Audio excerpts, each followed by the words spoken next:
നമസ്കാരം, വാർത്താമഴയിലേക്ക് സ്വാഗതം. നവകേരള സദസ്സിന് സുരക്ഷയൊരുക്കിയ പോലീസുകാർക്ക് സർക്കാർ വക സമ്മാനം ഒരുങ്ങുന്നു. സിവിൽ പോലീസ് ഓഫീസർ മുതൽ IG വരെയുള്ളവർക്ക് ഗുഡ് സർവീസ് എൻട്രി നൽകും. ക്രമസമാധാന ചുമതലയുള്ള ADGPയുടേതാണ് ഈ വിചിത്ര നിർദ്ദേശം, അതും DGPയെ മറികടന്ന്. മുഖ്യമന്ത്രിയുടെ സുരക്ഷാ ഉദ്യോഗസ്ഥർ ഉൾപ്പെടെ നവകേരള യാത്രയുടെ ഭാഗമായി നടത്തിയ അതിക്രമം സംബന്ധിച്ച് വിവാദം കൊഴുക്കുന്നതിനിടെയാണ് ഈ പാരിതോഷികം. പലയിടത്തും അതിക്രമം നടത്തിയ പോലീസിനെതിരെ കേസെടുക്കാൻ കോടതി തന്നെ ഉത്തരവിടുകയും ചെയ്തിരുന്നു. കാണാം ഇന്നത്തെ ലീഡ് സ്റ്റോറി.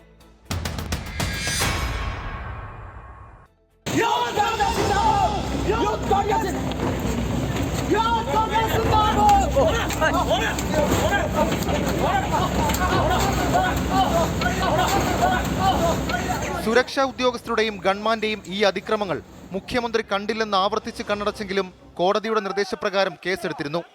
കരിങ്കൊടി കാണിച്ചതിന് ഡിവൈഎഫ്ഐ പ്രവർത്തകർ പ്രതിഷേധക്കാരെ തല്ലിച്ചതയ്ക്കുമ്പോൾ കയ്യും കെട്ടി നോക്കി നിന്ന പോലീസിന്റെ ക്രമസമാധാന പാലനവും നവകേരള യാത്രയിൽ കണ്ടതാണ്.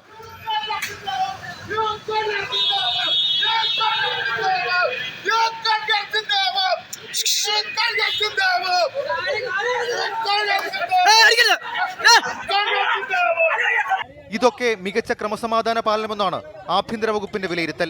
ഈ പോലീസിനാണ് ഗുഡ് സർവീസ് സെന്റർ നൽകാനുള്ള സർക്കാരിന്റെ തീരുമാനം. സിവിൽ പോലീസ് ഓഫീസർ മുതൽ IG വരെയുള്ളവർക്ക് ഗുഡ് സർവീസ് സെന്റർ ലഭിക്കും. കൂടാതെ പ്രത്യേകം അഭിനന്ദിക്കേണ്ടവരുണ്ടെങ്കിൽ അവരുടെ പേര് ശുപാർശ ചെയ്യാനും നിർദ്ദേശമുണ്ട്. ക്രമസമാധാന ചുമതലയുള്ള ADGP MR അജിത് കുമാറാണ് വിവാദങ്ങൾക്കിടെ വിചിത്ര നിർദ്ദേശം നൽകിയത്. മന്ത്രിപ്പടയ്ക്ക് വഴിനീള സുരക്ഷ ഒരുക്കാൻ പോലീസുകാർക്ക് അവധി പോലും അനുവദിക്കാതെ കഷ്ടപ്പെടുത്തിയിട്ടുണ്ട്. പക്ഷേ ഒരു നിയമവും പാലിക്കാതെ പ്രതിഷേധക്കാരെ തല്ലിച്ചതച്ച പോലീസുകാർക്ക് ഏതു മാനദണ്ഡത്തിൽ ഗുഡ് സർവീസ് സെന്റർ നൽകുമെന്നതാണ് ചോദ്യം. 24 തിരുവനന്തപുരം. കോടതി പറഞ്ഞാലും കേൾക്കാത്ത പോലീസ്.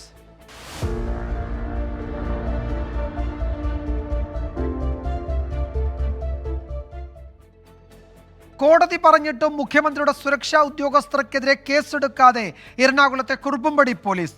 നവകേരള സദസ്സ് വാഹനത്തിന് നേരെ ഷൂ എറിഞ്ഞ കേസിൽ കസ്റ്റഡിയിലെടുത്ത പ്രതികളെ മർദ്ദിച്ച ഉദ്യോഗസ്ഥർക്കെതിരെ കേസെടുക്കാനാണ് കോടതി നേരത്തെ ഉത്തരവിട്ടത്.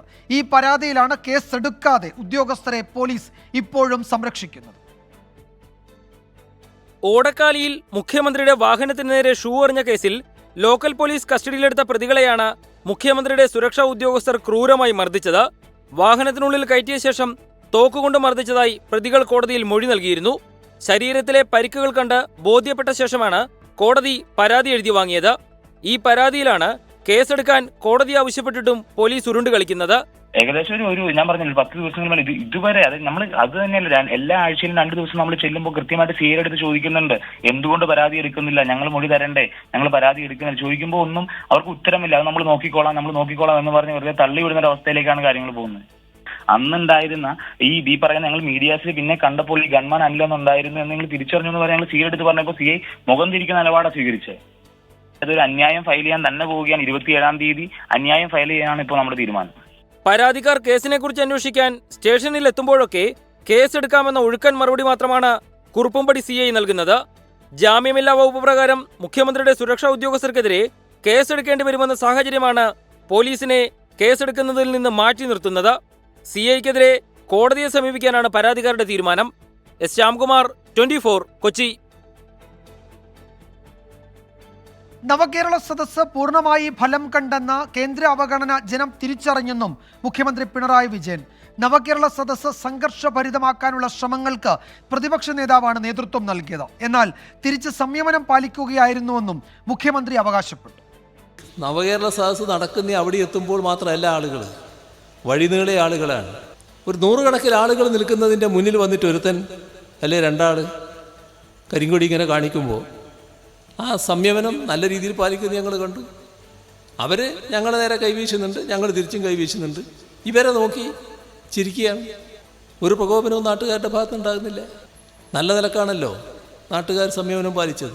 അവരുദ്ദേശിച്ചത് ആളുകളെ നല്ലതുപോലെ പ്രകോപിതരാക്കി സംഘർഷഭരിതമാക്കാമെന്നാണ്. ഒരു സംഘർഷവും ഉണ്ടായില്ല. ശാന്തമായി കാര്യങ്ങൾ നടന്നു. 10,000-ങ്ങൾ ഒഴുകിയെത്തി. വിജയകരമായി നവകേരള യാത്ര സമാപിക്കുന്ന നിലയുണ്ടായി. രേഖകൾ ചോർത്തിയത് പോലീസോ?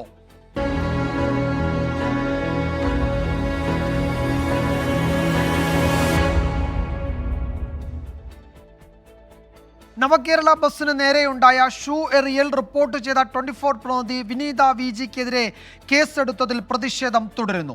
പോലീസ് നടപടിയെ ന്യായീകരിച്ച മുഖ്യമന്ത്രിയുടെ നിലപാടിനെതിരെയും വിമർശനം ശക്തമാണ്. അതിനിടെ ഫോൺ നമ്പർ ഉൾപ്പെടെയുള്ള CDR ചോർന്നതിലും പോലീസ് ഇപ്പോൾ പ്രതിരോധത്തിലായി. മുഖ്യമന്ത്രിയും മന്ത്രിമാരും CPIM നേതൃത്വവും പോലീസിനെ ന്യായീകരിക്കുമ്പോഴും 24 പ്രതിനിധിക്കെതിരായ കേസിൽ പ്രതിഷേധം ശക്തമാണ്. മാധ്യമപ്രവർത്തകർക്കെതിരെ അനാവശ്യമായി കേസെടുക്കാനുള്ള പ്രവണത മുളയിലേ നുള്ളണമെന്ന് ഗോവ ഗവർണർ PS ശ്രീധരൻപിള്ള. മാധ്യമങ്ങൾക്കെതിരെ അനാവശ്യമായി കേസെടുക്കുന്ന പ്രവണതയുണ്ടെങ്കിൽ അതിനെ മുളയിലെ നുള്ളിക്കളയേണ്ടതായിട്ടുണ്ട്.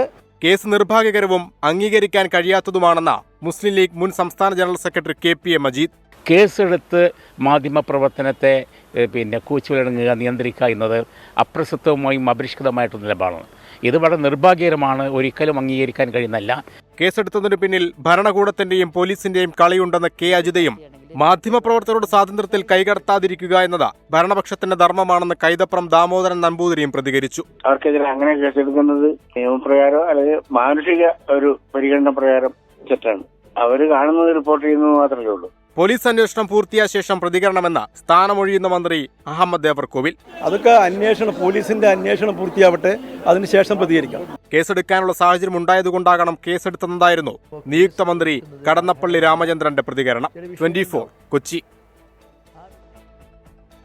പത്തനംതിട്ട മൗണ്ട് സിയോൺ ലോ കോളേജിൽ SFI നേതാക്കളുടെ മർദ്ദനമേറ്റെന്ന പരാതി നൽകിയ വിദ്യാർത്ഥിക്കെതിരായി കേസെടുത്ത സംഭവത്തിൽ വിവാദം അവസാനിക്കുന്നില്ല. പോലീസ് നടപടിക്കെതിരെ പരാതിക്കാരിയായ നിള S പണിക്കർ ഹൈക്കോടതിയെ സമീപിക്കും.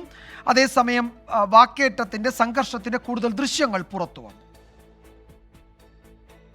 ഞങ്ങൾ ഹൈക്കോടതിയിലേക്ക് പോകാനാണ് ഇപ്പോൾ തീരുമാനം എടുത്തേക്കുന്നത്. പിന്നെ CAയുടെ ഭാഗത്തെ പെരുമാറ്റം ഒന്നും അത്ര നല്ല രീതിയിലല്ലായിരുന്നു ബിഹേവ് ചെയ്തത് ഞങ്ങളോട് FIR വാങ്ങിക്കാൻ ചെന്നപ്പോൾ. അതുകൊണ്ട് ഞങ്ങൾ ആ അന്വേഷണ ഉദ്യോഗസ്ഥനെ മാറ്റി വേറെ എവിടെയെങ്കിലും ആക്കി തരണം എന്നുള്ള ഇതിൽ, അല്ല അതിന്റെ മുകളിലോട്ടുള്ള ആരെങ്കിലും അന്വേഷിക്കണം എന്നുള്ള ഇതിലാണ് ഞങ്ങളിപ്പം മൂവ് ചെയ്യുന്നത്. അന്വേഷണ ഉദ്യോഗസ്ഥനെ മാറ്റി മറ്റാരെങ്കിലും കേസ് അന്വേഷിക്കണമെന്നും തന്റെ മൊഴിയുടെ അടിസ്ഥാനത്തിലല്ല കേസെടുത്തതെന്നും നിള S പണിക്കർ 24നോട് പറഞ്ഞു. കോളേജിലുണ്ടായ വാക്കേറ്റത്തിന്റെയും കയ്യാങ്കളിയുടെയും ദൃശ്യങ്ങൾ പുറത്തുവന്നു.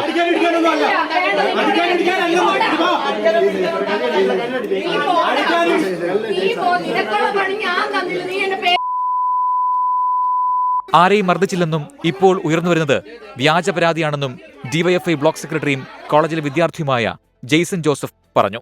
പറയുന്ന നിള S പണിക്കർ എന്ന് പറഞ്ഞ പെൺകുട്ടി ഭീഷണിപ്പെടുത്തുന്ന രൂപത്തിൽ നിങ്ങളെയൊക്കെ ഈ കേസൊക്കെ കൊടുത്ത് കൂട്ടിക്കളയും എന്നുള്ള രൂപത്തിലേക്കൊക്കെ ഒരു ഭീഷണിയാണ് ആ കുട്ടിയുടെ ഭാഗത്തുനിന്ന് ഉണ്ടാകുന്നത്.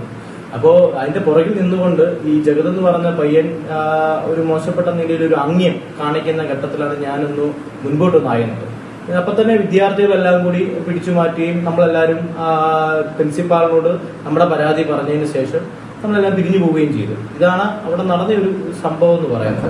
SFI നേതാക്കൾക്കെതിരെ പരാതി നൽകിയ നിള S പണിക്കർക്കെതിരെ പട്ടികജാതി പട്ടികവർഗ സംരക്ഷണ നിയമപ്രകാരമുള്ള പരാതിയിലും കേസെടുത്തിരുന്നു. 24 പത്തനംതിട്ട. മറ്റു ചില പ്രധാന റിപ്പോർട്ടുകളിലേക്ക് വാർത്താമഴ കടക്കുന്നു. ശരണവഴിയിലെ പ്രതിസന്ധികൾ.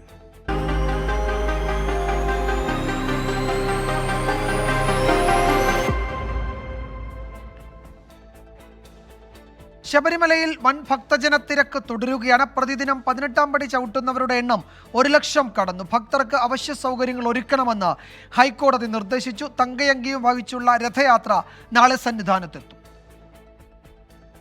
മണ്ഡലകാലം തുടങ്ങിയ ശേഷമുള്ള ഏറ്റവും വലിയ തീർത്ഥാടക തിരക്കാണ് സന്നിധാനത്ത് അനുഭവപ്പെടുന്നത്. ഇന്ന് ഇതുവരെ 90,000 പേർ ദർശനം നടത്തി. ഓരോ മണിക്കൂറിലും 5000-ഓളം ആളുകൾ 18ാം പടി ചവിട്ടുന്നുണ്ട്.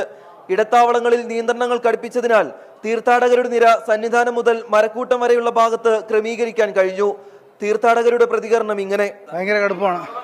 ഇന്നലെ ഉച്ചയ്ക്ക് വന്നതാ, പമ്പയിൽ നിന്ന് പിടിച്ച വന്ന വഴിക്ക് നമ്മുടെ ഇടത്താവളം, അത് കഴിഞ്ഞ് 2 ഇടത്ത് പമ്പയിൽ നിന്ന് പിടിച്ചാൽ തുടങ്ങിയതാ. പിന്നെ ഇടയ്ക്ക് വന്നപ്പോൾ റൂമിലടച്ച് ഒരു 6 മണിക്കൂറോളം. ഒരു രക്ഷയില്ല, എങ്ങനെ എത്തിപ്പെട്ടെന്നൊരു പിടിയില്ല. ഇടത്താവളങ്ങളിൽ തടഞ്ഞിട്ടിട്ടുള്ള തീർത്ഥാടകർക്ക് അവശ്യ സൗകര്യങ്ങൾ ഒരുക്കാൻ ഹൈക്കോടതി നിർദ്ദേശം നൽകി. സ്പെഷ്യൽ സിറ്റിംഗ് നടത്തിയാണ് ഹൈക്കോടതി വിഷയം പരിഗണിച്ചത്. തങ്കയങ്കി ഘോഷയാത്ര നാളെ ഉച്ചയ്ക്ക് പമ്പയിലെത്തും. വൈകിട്ട് 6:30-നാണ് തങ്കയങ്കി ചാർത്തിയുള്ള ദീപാരാധന. മറ്റന്നാൾ രാവിലെ 10:30-നും 11:30-നും ഇടയിൽ ഇത്തവണത്തെ മണ്ഡലപൂജ നടക്കും. മണ്ഡലപൂജയ്ക്ക് നാളെ ഒരു ദിവസം മാത്രമാണ് ബാക്കി. വ്രതം നോറ്റ് മാലയിട്ട് മല കയറുന്ന തീർത്ഥാടകർക്ക് ഈ തിരക്കിനിടയിലും സുഗമദർശനം ഒരുക്കാനുള്ള കഠിന പ്രയത്നത്തിലാണ് സന്നിധാനത്തെ മുഴുവൻ സേനകളും. മനു ദാമോദറിനൊപ്പം രാഹുൽ സുരേഷ്, 24 സന്നിധാനം.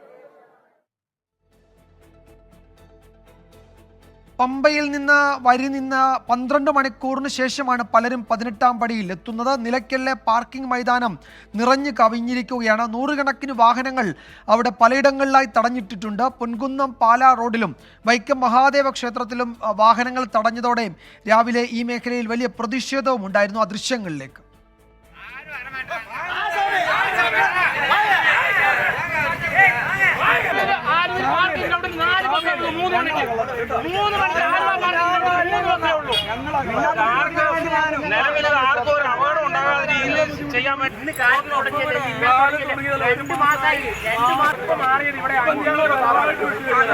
രാവിലെ മുതൽ അവർക്ക് ബാത്റൂമിൽ പോകാനോ മറ്റുള്ള ഭക്ഷണം കഴിക്കാനുള്ള ಸೌಕರ್ಯಗಳಿಲ್ಲ. ಕಡಗಳು കുറവാണ്. ഉള്ള കട പച്ചക്കറി കട പോലെ ഒരു ಪರಂ പോലും കിട്ടാനില്ലാത്ത ಅವಸ್ಥೆയിലാണ്.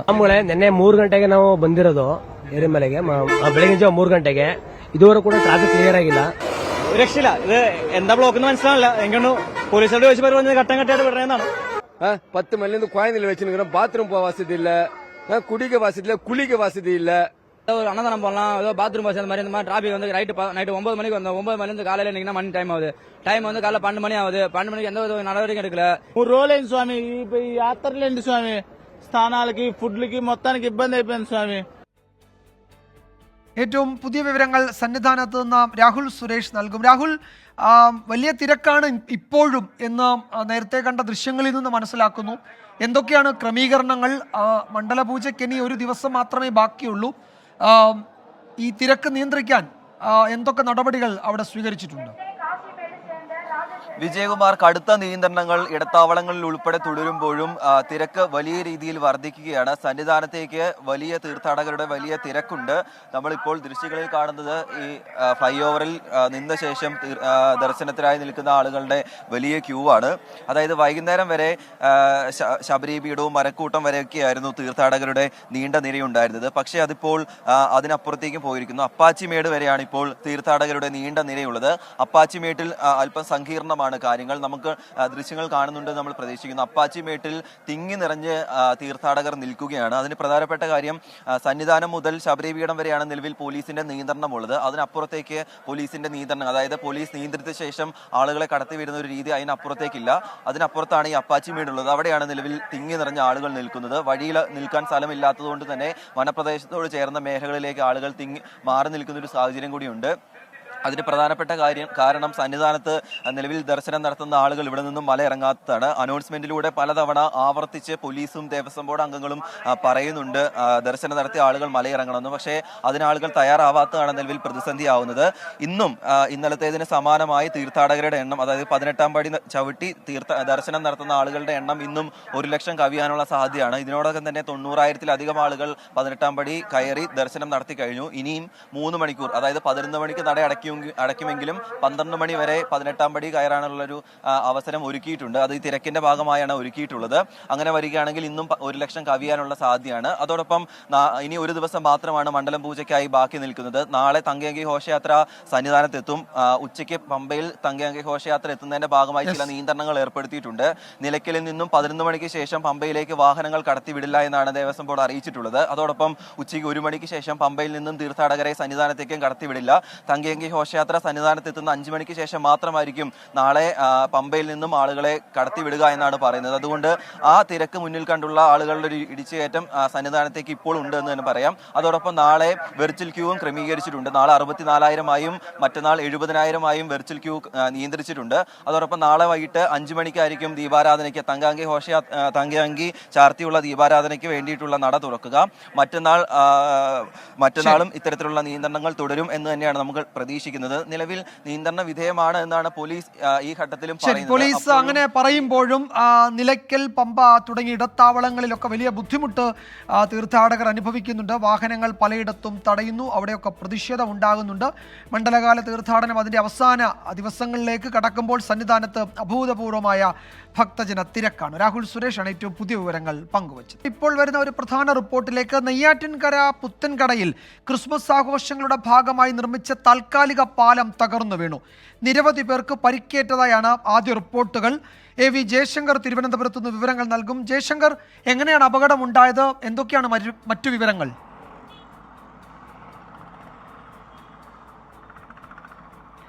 നമുക്ക് അല്പസമയം മുമ്പാണ് ഈ ഒരു അപകടത്തിൻ്റെ വാർത്ത ലഭിക്കുന്നത്. ക്രിസ്മസിനായി ഉണ്ടാക്കിയ താൽക്കാലിക പാലമാണ് തകർന്നത്. മരപ്പാലമായിരുന്നു. അതുകൊണ്ട് തന്നെ നമ്മൾ മനസ്സിലാക്കുന്നതനുസരിച്ച് കൂടുതൽ ആളുകൾ ഈ പാലത്തിൽ കയറിയപ്പോൾ പാലം തകർന്നു എന്നാണ് നമ്മൾ മനസ്സിലാക്കുന്നത്. നിലവിൽ നെയ്യാറ്റിൻകര താലൂക്ക് ആശുപത്രിയിൽ 7ഓളം പേരെ അഡ്മിറ്റ് ചെയ്തതായാണ്, പരിക്കേറ്റ 7ഓളം പേരെ എത്തിച്ചതായാണ് നമുക്ക് ലഭ്യമാവുന്ന വിവരം. സ്ഥലത്ത് രക്ഷാപ്രവർത്തനം ആരംഭിച്ചിട്ടുണ്ട്. എന്തായാലും ഇവരുടെ പരിക്ക് ഏത് തരത്തിലാണ്, ഗുരുതരമാണോ, മറ്റു വിവരങ്ങളെല്ലാം തന്നെ പുറത്തു വരുന്നത് ഉള്ളൂ. എന്തായാലും വലിയൊരു അപകടമാണ് സംഭവിച്ചിരിക്കുന്നത്. അപകടത്തിന്റെ വ്യാപ്തി എത്രത്തോളം ഉണ്ട് എന്നുള്ളത് നമുക്ക് കുറച്ച് കഴിഞ്ഞ് മാത്രമേ അപ്ഡേറ്റ് ചെയ്യാൻ സാധിക്കൂ. വിവരങ്ങൾ പുറത്തു വരുന്നേ ഉള്ളൂ. അല്പസമയം മുമ്പായിരുന്നു അപകടം. എന്തായാലും ആഘോഷത്തിന്റെ ഭാഗമായി നിർമ്മിച്ച താൽക്കാലിക പാലമാണ് തകർന്നത്. കൂടുതൽ ആളുകൾ പാലത്തിൽ പ്രവേശിച്ചത് മൂലമാണ് അപകടമുണ്ടായതെന്നാണ് നമുക്ക് പ്രാഥമികമായി ലഭ്യമാകുന്ന വിവരം. എന്തായാലും സ്ഥലത്ത് നാട്ടുകാരും ഒപ്പം പോലീസുമെല്ലാം എത്തി രക്ഷാപ്രവർത്തനം ആരംഭിച്ചിട്ടുണ്ട്. സ്ഥലത്തേക്ക് കൂടുതൽ ആംബുലൻസുകൾ ചെല്ലുന്നുണ്ട്. എന്തായാലും രക്ഷാപ്രവർത്തനം പുരോഗമിക്കുകയാണ്. നിലവിൽ ഗുരുതരമായ പരിക്കുള്ള വിവരങ്ങൾ ലഭ്യമാകുന്നില്ല എങ്കിൽ പോലും പരിക്ക് ആളുകൾക്ക് ഏറ്റിട്ടുണ്ട്. ഇവരെ ആശുപത്രിയിലേക്ക് മാറ്റിയിട്ടുമുണ്ട്. വിജയകുമാർ. ജയശങ്കർ, ഇത് നാട്ടുകാർ സംഘടിപ്പിക്കുന്ന ആഘോഷമാണോ, അതോ എന്തെങ്കിലും മറ്റേതെങ്കിലും തരത്തിലുള്ള പ്രത്യേക പരിപാടികളാണോ? ഈ താൽക്കാലിക പാലമൊക്കെ നിർമ്മിക്കുന്നത് ആരാണ്? അത്തരം വിവരങ്ങൾ എന്തൊക്കെയാണ്? അത്തരം വിവരങ്ങൾ ഇതുവരെ നമുക്ക് ലഭ്യമായിട്ടില്ല. പക്ഷേ നാട്ടിലെ കൃത്യമായ ആഘോഷങ്ങളുടെ ഭാഗമായി നിർമ്മിച്ച, അവിടെ വലിയ തരത്തിലുള്ള ക്രിസ്മസുമായി ബന്ധപ്പെട്ട ആഘോഷങ്ങൾ നടന്നിരുന്നു. സ്വാഭാവികമായും അനുമതിയോടെ തന്നെയായിരിക്കും നടന്നതെന്ന് നമ്മൾ വിശ്വസിക്കുന്നു. അതിൻ്റെ വിവരങ്ങൾ നമ്മൾ എടുത്തുകൊണ്ടിരിക്കുകയാണ്. എന്തായാലും ആഘോഷങ്ങളുടെ ഭാഗമായി വലിയൊരു ജനക്കൂട്ടം എത്തിയൊരു സ്ഥലത്താണ് ഈ ഒരു അപകടം നടന്നത്. നമുക്ക് അനൗദ്യോഗികമായി ലഭിക്കുന്ന വിവരമനുസരിച്ച് ആ പാലത്തിൽ അപകട സമയത്ത് 50ഓളം പേരുണ്ടായിരുന്നു എന്നാണ് നമുക്ക് ലഭിക്കുന്ന വിവരം. പക്ഷേ ഇത് കൺഫേം ചെയ്യാനായിട്ടില്ല. നമ്മളതിൻ്റെ വിവരങ്ങൾ എടുത്തുകൊണ്ടിരിക്കുകയാണ്. എന്തായാലും ഈ അപകടത്തിൻ്റെ വ്യാപ്തി എത്രമാത്രമുണ്ടെന്ന് നമുക്ക് അല്പസമയത്തിനുള്ളിൽ തന്നെ വിവരങ്ങൾ ലഭ്യമാകും. എന്തായാലും ക്രിസ്മസ് ദിനത്തിൽ ആഘോഷങ്ങളുടെ ഭാഗമായി നിർമ്മിച്ച ഒരു പാലത്തിൽ അപകടം സംഭവിച്ചിരിക്കുന്നു. ഈ അപകടത്തിൽ കൂടുതൽ പരിക്കുകൾ ഉണ്ടാകരുതെന്നാണ് നമ്മളുടെയും ഒരു പ്രാർത്ഥന. എന്തായാലും ഒരു അപകടം സംഭവിച്ചിരിക്കുന്നു. കൂടുതൽ വിവരങ്ങൾ അല്പസമയത്തിനുള്ളിൽ തന്നെ നമുക്ക് നൽകാനാകുമെന്നാണ് പ്രതീക്ഷിക്കുന്നത്. വിജയകുമാർ. ജയശങ്കർ, അപകടം നടക്കുമ്പോൾ ഈ പാലത്തിൽ 50ഓളം ആളുകൾ ഉണ്ടായിരുന്നു. 7 പേരെ നെയ്യാറ്റിൻകരയിൽ താലൂക്ക് ആശുപത്രിയിലേക്ക് മാറ്റി എന്നാണ് ജയശങ്കർ പറഞ്ഞതെന്ന് എൻ്റെ ഓർമ്മ. അങ്ങനെയാണെങ്കിൽ മറ്റുള്ളവരെ എവിടേക്ക് കൊണ്ടുപോകും? അടുത്തുള്ള മറ്റ് ആശുപത്രികൾ ഏതൊക്കെയാണ്? ഈ അത്തരത്തിൽ രക്ഷാപ്രവർത്തനത്തിന് വേണ്ടുന്ന സൗകര്യങ്ങളും ഒക്കെ ഉള്ളതാണോ ഈ മേഖല? അതിൻ്റെ ഭൂമിശാസ്ത്രപരമായ പ്രത്യേകത കൂടി അറിയാമെങ്കിൽ.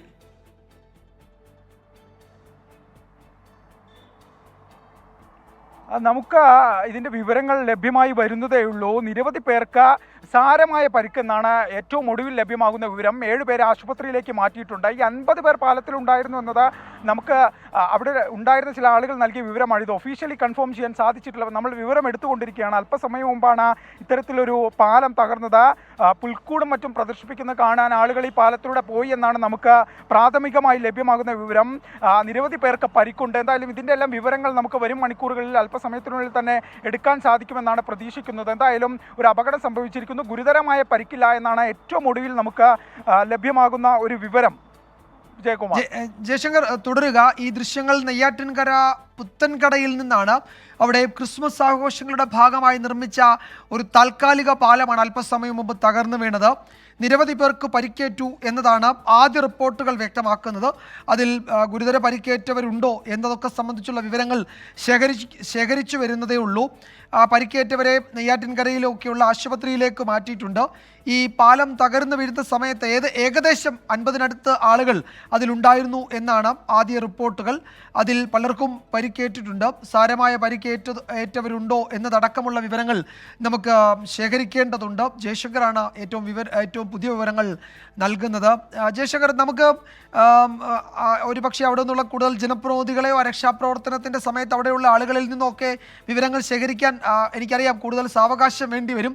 പക്ഷേ ഇതുവരെ ലഭ്യമായ വിവരങ്ങൾ അനുസരിച്ച് ഗുരുതരമായി പരിക്കേറ്റവരില്ല അക്കൂട്ടത്തിൽ എന്നതാണ് നമുക്ക് വരുന്ന ആദ്യ റിപ്പോർട്ടുകൾ, അല്ലേ?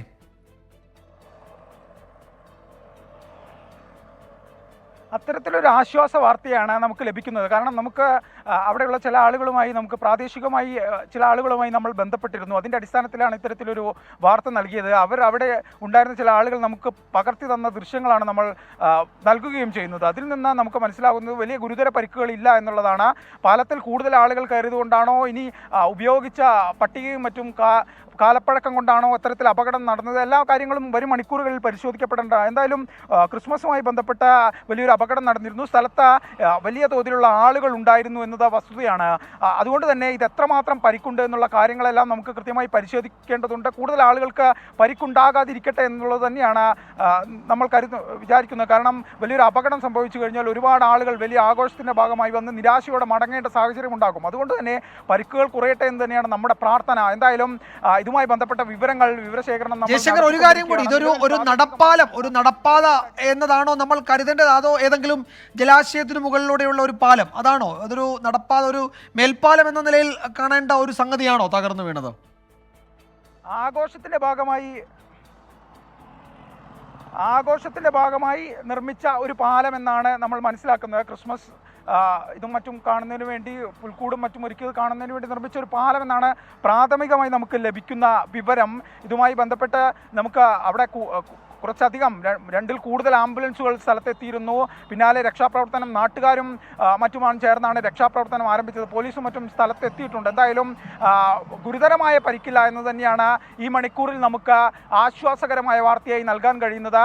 നിസ്സാരമായ പരിക്കുകളാണ് ആളുകൾക്കുള്ളത്. ഈ പാലം ഒരുപാട് ഉയരത്തിലൊന്നും ആയിരുന്നില്ല എന്നതും അപകടത്തിന്റെ വ്യാപ്തി കുറയാനുള്ള ഒരു കാരണമായി നമ്മൾ മനസ്സിലാക്കുന്നു. എന്തായാലും കൂടുതൽ വിവരങ്ങൾ. ശരി ജയശങ്കർ, എന്തായാലും വലിയ അപകടത്തിലേക്ക് പോയില്ല എന്നതാണ് പ്രാഥമിക റിപ്പോർട്ടുകളൊക്കെ വ്യക്തമാക്കുന്നത്. നെയ്യാറ്റിൻകര പുത്തൻകടയിൽ ക്രിസ്മസ് ആഘോഷങ്ങളുടെ ഭാഗമായി നിർമ്മിച്ച താൽക്കാലിക പാലം തകർന്നു വീണു. നിരവധി പേർക്ക് പരിക്കേറ്റിട്ടുണ്ട്. പക്ഷേ ഗുരുതര പരിക്കില്ല എന്നതാണ് പ്രാഥമിക വിവരം. AV ജയശങ്കറാണ് വിശദാംശങ്ങൾ നൽകിയത്. കൂടുതൽ വിവരങ്ങൾ ശേഖരിക്കുന്നതേ ഉള്ളൂ. നമുക്ക് അല്പസമയത്തിനകം അതിൻ്റെ മറ്റു വിവരങ്ങളിലേക്ക് ഒരിക്കൽ കൂടി എത്താം എന്ന് കരുതുന്നു. മറ്റു പ്രധാന വാർത്തകളിലേക്ക്. മോദിയുടെ ക്രിസ്മസ് വിരുന്ന്.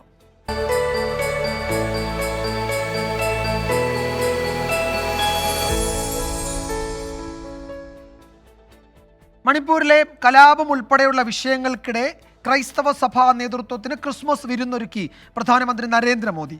ആരോഗ്യ വിദ്യാഭ്യാസ മേഖലയിൽ ക്രൈസ്തവ സമൂഹം രാജ്യത്തിന് നൽകിയ സംഭാവനകൾ ഏറെ വിലപ്പെട്ടതാണെന്ന് പ്രധാനമന്ത്രി പറഞ്ഞു. മാർപ്പാപ്പ അടുത്ത വർഷം ഇന്ത്യ സന്ദർശിച്ചേക്കും. ഇതാദ്യമായാണ് ലോക് കല്യാൺ മാർഗിലെ പ്രധാനമന്ത്രിയുടെ വസതിയിൽ ക്രിസ്മസ് വിരുന്നൊരുങ്ങുന്നത്. സഭാപ്രതിനിധികളും വ്യവസായ പ്രമുഖരും കായിക താരങ്ങളും ഉൾപ്പെടെ 60ഓളം പേർ പ്രധാനമന്ത്രി ഒരുക്കിയ ക്രിസ്മസ് വിരുന്നിനെത്തി. രാജ്യത്തിന്റെ ആരോഗ്യ വിദ്യാഭ്യാസ മേഖലകളിൽ ക്രൈസ്തവ സമൂഹം നൽകിയ സംഭാവനകൾ ക്രിസ്മസ് സന്ദേശത്തിൽ പ്രധാനമന്ത്രി അനുസ്മരിച്ചു. രാഷ്ട്രീയ വിഷയങ്ങളൊന്നും തന്നെ പരാമർശിച്ചില്ല. അതിനുള്ളൊരു അവസരമല്ലായിരുന്നു. ക്രൈസ്തവ സമൂഹത്തിന് ക്രിസ്മസ് വിഷ് ചെയ്യുക എന്നുള്ളതായിരുന്നു പ്രധാനപ്പെട്ട ഉദ്ദേശം. അത് ആദ്യമായിട്ടാണ് ക്രിസ്മസിൻ്റെ ദിവസം ഇങ്ങനെയുള്ളൊരു മീറ്റിംഗ് സംഘടിപ്പിക്കുകയും ഇങ്ങനെയുള്ളൊരു ആശംസ നടത്തുകയും ചെയ്തത്.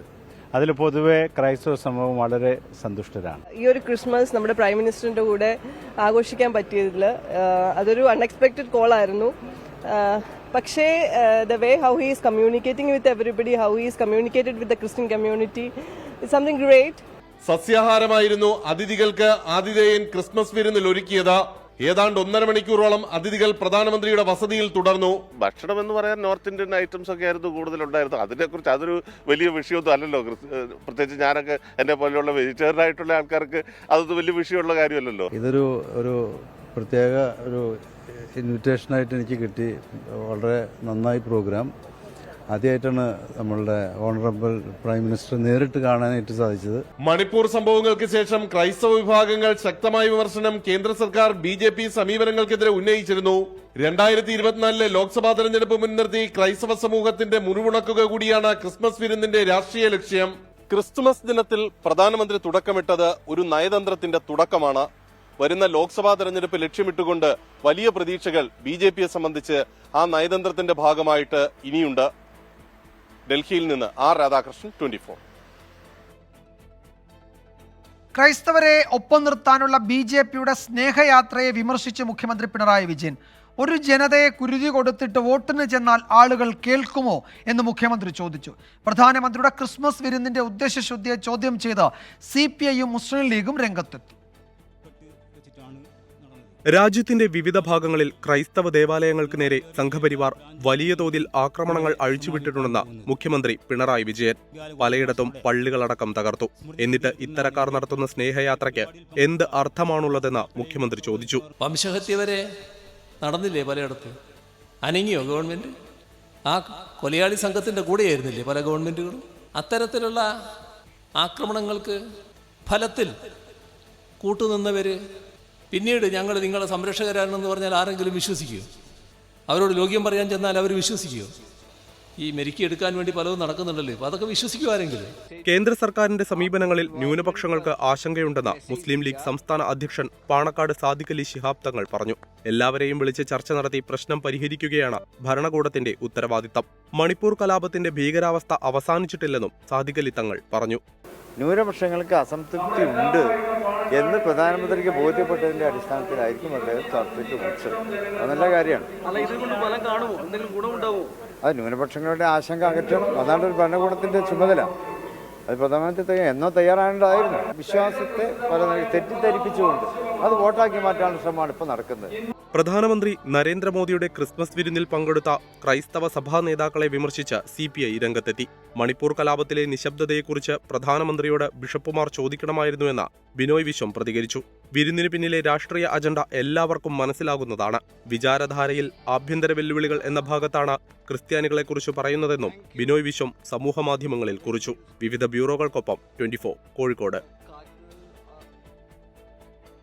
തിരുപ്പിറവി ആഘോഷിച്ച് കേരളം. ക്രൈസ്തവ ദേവാലയങ്ങളിൽ നടന്ന പ്രത്യേക കുർബാന രാഷ്ട്രീയ നിലപാടുകളുടെ പ്രഖ്യാപനം കൂടിയായി. മുഖ്യമന്ത്രിയുടെ രക്ഷാപ്രവർത്തന പരാമർശത്തെ പരോക്ഷമായി വിമർശിച്ചും പലസ്തീൻ ജനതയ്ക്ക് ഐക്യദാർഢ്യം പ്രഖ്യാപിച്ചും വൈദികർ രംഗത്തെത്തി. പാതിര കുർബാനയും പ്രത്യേക ശുശ്രൂഷകളുമായി തുടങ്ങിയ ദിനം നേരം പുലർന്നപ്പോൾ ആഘോഷങ്ങളുടേതായി. ക്രൈസ്തവ ദേവാലയങ്ങളിലെ പ്രാർത്ഥനാ ചടങ്ങുകളിൽ നൂറുകണക്കിന് വിശ്വാസികളാണ് പങ്കെടുത്തത്. പാളയം സെന്റ് ജോസഫ് ദേവാലയത്തിൽ നടന്ന ചടങ്ങുകൾക്ക് കാർമ്മികത്വം വഹിച്ച ആർച്ച് ബിഷപ്പ് ഡോക്ടർ തോമസ് ജെനറ്റോ മുഖ്യമന്ത്രിയുടെ രക്ഷാപ്രവർത്തന പരാമർശത്തെ പരോക്ഷമായി വിമർശിച്ചു. എല്ലാ വിഭാഗം ആളുകളെയും എല്ലാവരെയും ഉൾക്കൊള്ളുന്ന ആശ്ലേഷിക്കുന്ന സകലർക്കും വേണ്ടി പൂജാതനാകുന്ന ഒരു ദൈവത്തിൻ്റെ മനുഷ്യനായി രൂപം പ്രാപിക്കുന്ന ചിത്രമാണ് പുൽക്കൂട്ടിൽ നമ്മൾ കാണുന്നത്. എല്ലാവരെയും ആശ്ലേഷിക്കുന്ന പലസ്തീൻ ജനതയ്ക്ക് ഐക്യദാർഢ്യം പ്രഖ്യാപിക്കുന്നതായിരുന്നു കർദിനാൾ മാർ ക്ലെമീസ് കാതോലിക്ക ബാവയുടെ ക്രിസ്മസ് സന്ദേശം. രാജ്യത്ത് ഒരു ഗോത്രം മറ്റൊരു ഗോത്രത്തെ ഇല്ലാതാക്കാൻ നടത്തുന്ന ശ്രമം തടയണമെന്ന് ഓർത്തഡോക്സ് സഭ അധ്യക്ഷൻ ബസേലിയോസ് മാർത്തോമ മാത്യൂസ് തൃതീയനും ആവശ്യപ്പെട്ടു. ഗാസയിലെ ആക്രമണവും ഇസ്രായേലിൻ്റെയും പലസ്തീൻകാരുടെയും അവിടെയുള്ളതായ മത്സരവുമാണ് എന്നെനിക്കറിയാം. നിശ്ചയമായിട്ടും കലാപം ഒന്നിനും പരിഹാരമല്ല. വിവാദങ്ങൾക്കിടയിൽ സിറോ മലബാർ സഭ എറണാകുളം അങ്കമാലി അതിരൂപത ആസ്ഥാനത്തെ കുർബാനയ്ക്ക് സഭാ administrator bishop Mar Sebastian Vanipurackal കാർമ്മികത്വം വഹിച്ചു. തൃശൂർ ലൂർദ് കത്തീഡ്രലിൽ മെത്രാപ്പൊലീത്ത മാർ ആൻഡ്രോസ് താഴത്തായിരുന്നു മുഖ്യ കാർമ്മികൻ. എറണാകുളം സെന്റ് ഫ്രാൻസിസ് അസീസി പള്ളിയിൽ വരാപ്പുഴ അതിരൂപത അധ്യക്ഷൻ സെബാസ്റ്റ്യൻ കളത്തിപ്പറമ്പിൽ പാതിര കുർബാന അർപ്പിച്ചു. താമരശ്ശേരി മേരിമാതാ കത്തീഡ്രലിൽ ബിഷപ്പ് മാർ റെമിജിയോസ് ഇഞ്ചനാനിയൽ നേതൃത്വം നൽകി. ദേവമാതാ കത്തീഡ്രലിൽ രൂപതാ ബിഷപ്പ് വർഗീസ് ചക്കാലിക്കൽ കുർബാന അർപ്പിച്ചു. വിവിധ ബ്യൂറോകൾക്കൊപ്പം 24 Thiruvananthapuram.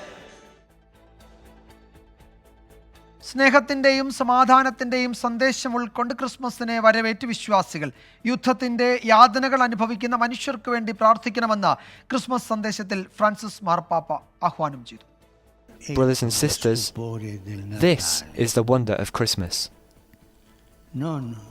not a mixture of sappy emotions and worldly contentment, but the unprecedented tenderness of a God who saves the world by becoming incarnate. വിൽപ്പനയിൽ റെക്കോർഡ്.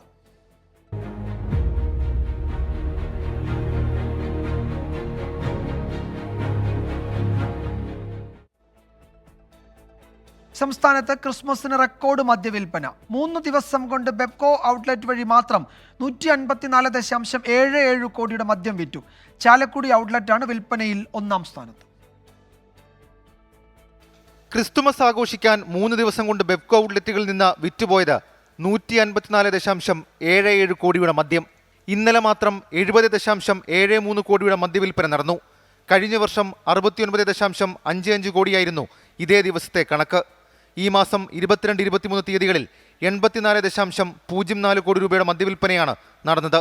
ക്രിസ്മസ് തലേന്ന് ഏറ്റവും കൂടുതൽ മദ്യം വിറ്റത് ചാലക്കുടി ഔട്ട്ലെറ്റിലാണ്.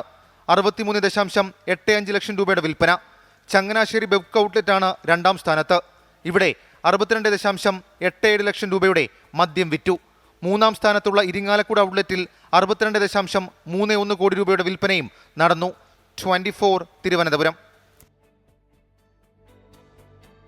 ജമ്മു കാശ്മീരിൽ തുടർച്ചയായി നടക്കുന്ന ഭീകരാക്രമണങ്ങളുടെ പശ്ചാത്തലത്തിൽ സൈനിക മേധാവി മനോജ് പാണ്ഡെ പൂഞ്ച് സന്ദർശിച്ചു. സുരക്ഷാ സംവിധാനങ്ങളുടെ വിന്യാസം ഉൾപ്പെടെ സൈനിക മേധാവി വിലയിരുത്തി. സൈന്യം കസ്റ്റഡിയിലെടുത്ത് ചോദ്യം ചെയ്ത 3 യുവാക്കൾ മരിച്ചതിൽ സേന ഉന്നതതല അന്വേഷണം പ്രഖ്യാപിച്ചു. പൂഞ്ചിലെ ഭീകരാക്രമണത്തിന് പിന്നാലെയാണ് ഇതുമായി ബന്ധപ്പെട്ട് പ്രദേശത്തുള്ള 3 യുവാക്കളെ സൈന്യം കസ്റ്റഡിയിലെടുത്ത് ചോദ്യം ചെയ്തത്. കഴിഞ്ഞ വെള്ളിയാഴ്ച യുവാക്കളെ ദുരൂഹ സാഹചര്യത്തിൽ മരിച്ച നിലയിൽ കണ്ടെത്തി. ഇതിൽ ആഭ്യന്തര അന്വേഷണം നടക്കുന്നതിനിടെയാണ് സൈന്യം ഉന്നതതല അന്വേഷണം പ്രഖ്യാപിച്ചത്. ബ്രിഗേഡ് കമാൻഡർ തല അന്വേഷണമായിരിക്കും നടക്കുക.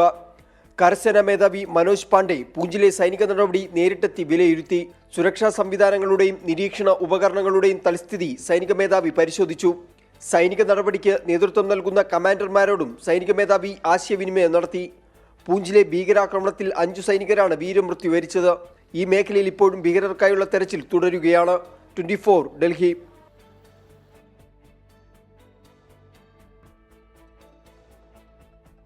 നേരത്തെ നമ്മൾ പരിശോധിച്ച ആ വാർത്തയുടെ കൂടുതൽ വിവരങ്ങളിലേക്കാണ്. നെയ്യാറ്റിൻകര പുത്തൻകടയിൽ ക്രിസ്മസ് ആഘോഷങ്ങളുടെ ഭാഗമായി നിർമ്മിച്ച താൽക്കാലിക പാലം തകർന്നു വീണു.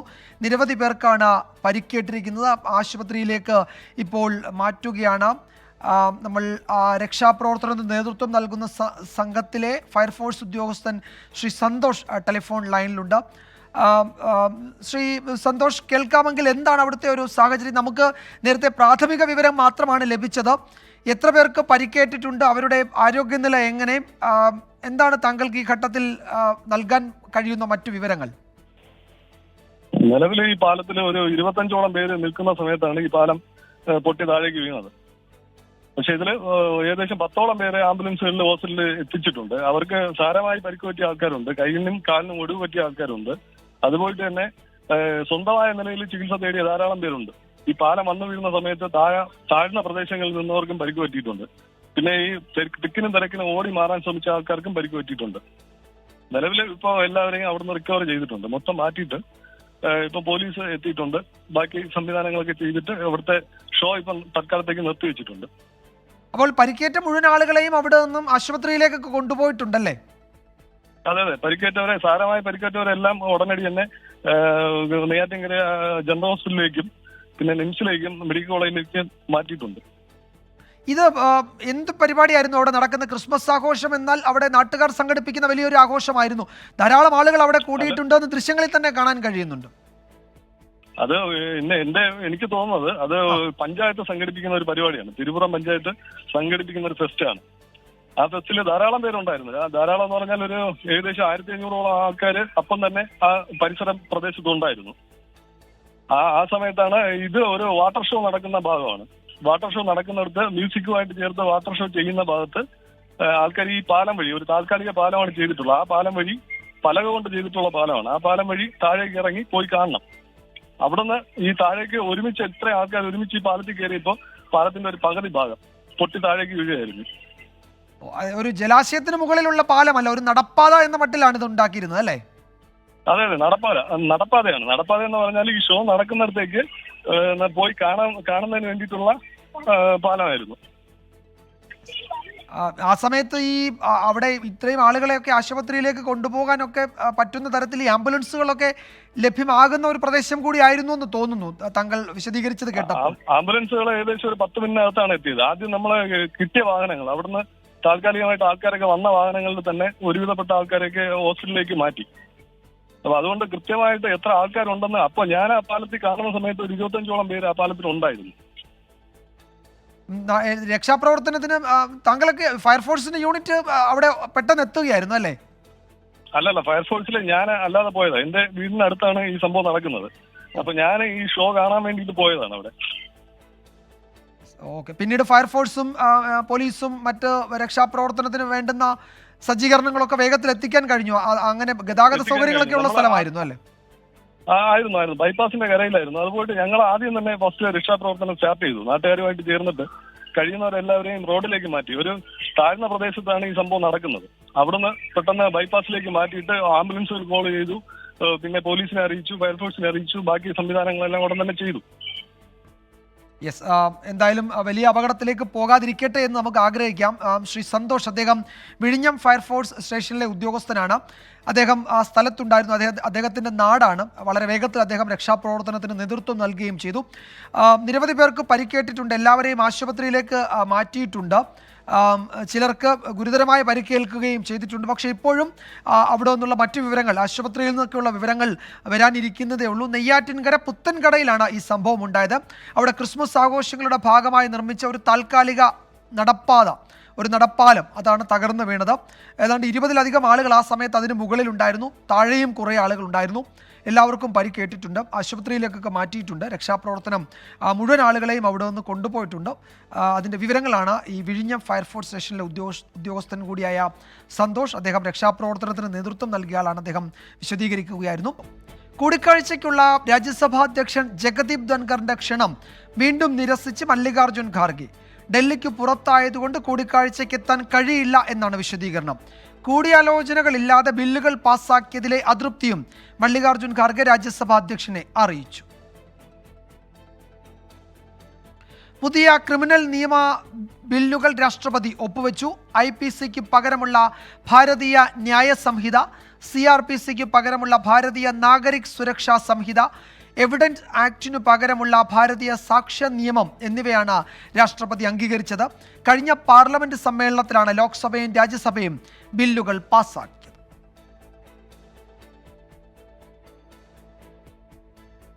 റിപ്പോർട്ടോടെ വാർത്താമഴ അവസാനിക്കുന്നു. 24 അഞ്ചിന്റെ വജ്രത്തിളക്കം. ലോകത്തെവിടെയായാലും ഏത് സമയത്തും 24 വാർത്തകളും ഓഗ്മെന്റഡ് റിയാലിറ്റി പാക്കേജുകളും എക്സ്പ്ലെയിനറുകളും വിശദമായി കാണാൻ ഞങ്ങളുടെ യൂട്യൂബ് ചാനൽ നിങ്ങൾക്ക് സബ്സ്ക്രൈബ് ചെയ്യാം.